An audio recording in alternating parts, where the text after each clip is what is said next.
Birincisi mövzu nədir? Onun içeriğine bakalım.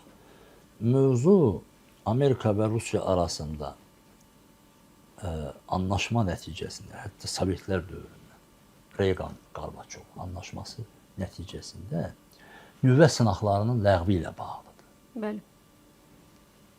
Sonuncu nüvə sınağı Rusiyada 1990-cı ildə keçirilir. SSR-də. Amerikada isə 1992-ci ildə keçirilir. Görün neçə il eləyir. 35 ildir ki, bu sınaqlar geçirilmir. Rusya bu mövzuya qayıtdı və dedi ki, biz Amerika bu anlaşmadan çıxdığı üçün biz nüvə sınaqlarını bərpa edirik. Sıra gün, dünən, bugün Rusiyada elə bir adam qalmayıb ki, Kremldə, xüsusən də hərbi sektora aid. Onlar nüvə sınaqlarının bərpası ilə bağlı, nüvə arsenalı ilə bağlı, nüvə təhdidi ilə bağlı açıqlama verməsinlər.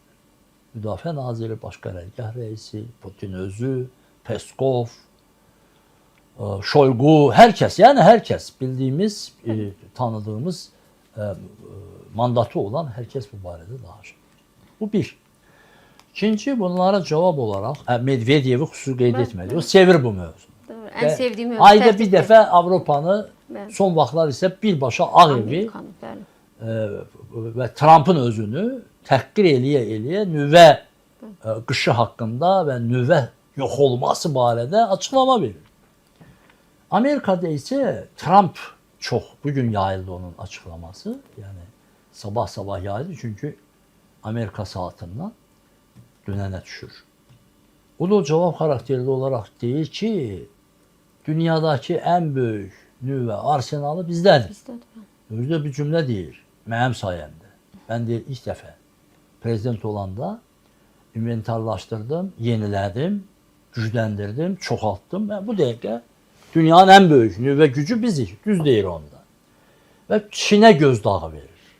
Əsasən də Rusiyaya birbaşa Putinə. Baxın, hal-hazırda dünyanı, xüsusən də onun Avropa qismini nüvə ilə təhdid edən kimdir? Rusiya. Putindir və onun əlaltılarıdır. Ukraynanı da həmçinin təhdid edirlər. Taktiki nüvə bombası ilə. Çin təhdid eləmir. Çinin dərdi Tayvandır. O baxımdan da nüvə məsələsi ilə bağlı bu strateji açıqlama Rusiyaya, Putinə yönəlikdir. Ona cavabdır. Burada da bir məqam ortaya çıxır. Son bir ayda Trump'ın ritorikası dəyişir. Dostum Putin demir. Putinə etibar eləyirəm demir. Putinlə danışacağım. O məni çox istəyir, sözümü yerinə yetirəcək. Demir, tam ritorika dəyişir. Sonuncu telefon danışığından sonra 1 saat yarımdan çox 2 saata yaxın davam edən telefon danışığından sonra ritorika dəyişib. Trump başa düşüb ki, Putinlə anlaşmaq mümkün deyil. Ona görə də Trump'ın ritorikasında sanksiyalar var, Putin'i tənqid var, Rusiyanı tənqid var, Ukraynaya bu və ya başqa şəkildə dəstək var, bir də nüvə açıqlaması var. Dolayısıyla deyə bilərik ki, Trump xəttindən imtina edib keçib Biden xəttinə. Artıq bu onu əsas verir.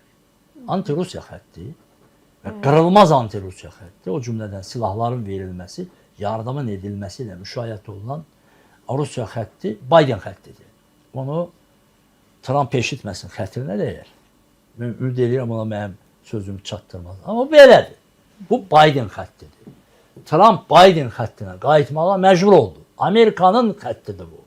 Və normal xətt budur əslində. Yəni Rusiya ilə savaşırsansa, Ukrayna üzərində proksi müharibə aparırsansa, bunu müharibə kimi aparmalısan. Yoxsa çağırırsan bir yerə, orada danışırsan, sonra başqa bir yerdə, sonra telefonla, sonra deyirsən gəl Türkiyədə, İstanbulda görüşək, sonra Ankara'da görüşək. Belə olmaz.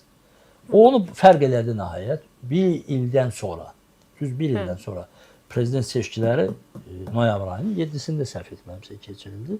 Amma ondan dərhal sonra da hamı bilirdi ki, bir gün sonra bilirdi ki, Trump prezidentdir. Bir il sonra Trump nə etdi, nə etmədi, çox böyük addım attı, geriyə doğru gəldi Biden xəttinə. Və bu dəqiqə biz onun şahidi olmaqdayıq.